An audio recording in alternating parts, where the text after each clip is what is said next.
Bonjour à tous, je suis Jérôme, administrateur système au département calcul du CINES, et aujourd'hui je vais vous présenter l'utilisation des conteneurs sur Adastra. Donc, dans une première partie, on va voir quel type de conteneur vous avez le droit d'utiliser, quelles sont les règles de sécurité pour les images, et ensuite comment lancer proprement dit vos calculs sur les conteneurs. Quel type de conteneur utiliser sur Adastra? Quand on parle conteneur, en général on pense à Docker en premier lieu. Mais Docker n'est pas disponible sur Adastra puisqu'il n'est pas optimisé pour le HPC. Ce que vous pourrez utiliser sur Adastra, ce sont les conteneurs de type Aptainer ou Singularity. Donc c'est Aptainer qui est disponible sur Adastra, mais qui est entièrement compatible avec la version Community de Singularity. Ces conteneurs sont la forme de fichier image conteneur.cif. Et si vous avez des conteneurs Docker déjà prêts, vous pouvez contacter le support CINES qui pourra les convertir en conteneurs Singularity.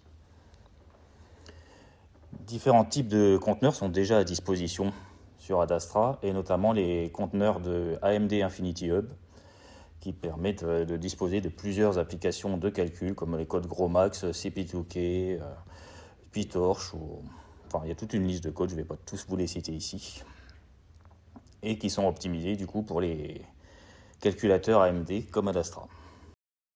Vous pouvez également utiliser vos conteneurs personnels. Donc pour télécharger les conteneurs sur votre espace, vous utilisez l'accès SSH et vous faites un SCP pour verser votre image .cif sur Adastra dans votre espace. Et ensuite, vous pouvez envoyer une demande asvp@cines.fr pour que votre conteneur soit placé dans l'espace exécutable par les équipes support du CINES, qui au passage vérifient la sécurité du conteneur. Vous pouvez également demander directement à l'équipe de CINES de télécharger un conteneur qui serait disponible par exemple sur le Docker Hub et qui fera le téléchargement et la conversion au format Aptainer Singularity. Une fois le conteneur accepté par les équipes du CINES, il sera mis à disposition dans l'espace OPT Software Container Image, User et le nom de votre projet de calcul. Donc tous les membres du projet de calcul pourront accéder à ce conteneur pour le lancer. Votre conteneur est désormais disponible dans l'espace exécutable d'Adastra, vous allez pouvoir le lancer. Vous avez deux façons de lancer votre conteneur, soit en mode interactif, soit en mode batch. Pour le lancer en mode interactif, il vous faut d'abord réserver un nœud de calcul sur la partition sur laquelle vous travaillez et vous voulez lancer votre conteneur. Donc une réservation s'effectue de façon classique avec un salloc, votre projet, le nom de la contrainte de partition, le nombre de nœuds, et le temps du job. Et une fois que vous avez fait cette allocation, vous pouvez faire SQ-MI pour pouvoir voir le nœud qui vous a été assigné. Il vous suffit ensuite, depuis un nœud de login, de faire un SSH sur ce nœud, et vous êtes dans l'environnement terminal sur le nœud de calcul, et vous allez pouvoir lancer votre conteneur. Pour lancer votre conteneur, vous allez faire Aptainer, shell pour pouvoir lancer un shell ouvert directement dans le conteneur. Vous pouvez binder différents espaces de fichiers dans ce conteneur. Donc en général, on conseille de mettre l'espace de fichiers temporaire, les espaces dev, proc et sys qui vont pouvoir avoir l'environnement hardware d'Adastra, et ensuite vos espaces de fichiers utilisés dans le job, donc soit votre home, soit votre work, le scratch, comme vous voulez, suivant vos nécessités. Et ensuite, vous en mettez le chemin complet vers votre conteneur. Donc OPT Software Image, par exemple ici on a pris un conteneur d'Infinity Hub, donc c'est Infinity Hub et namd3.cif.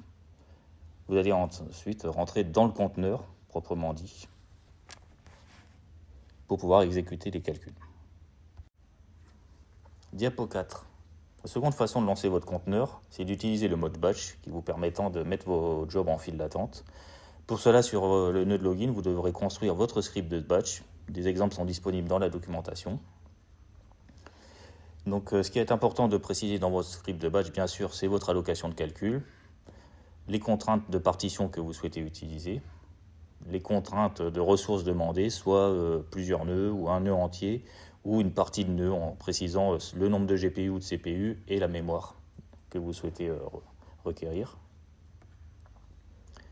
Et ensuite, vous allez pouvoir, dans votre script de batch, lancer votre conteneur avec la commande Aptainer Run ou Singularity Run, en précisant les options et surtout les bindings qui vont permettre de linker à votre conteneur les espaces de fichiers qui vont être utilisés pour votre calcul sur les entrées, mais aussi sur les sorties de résultats.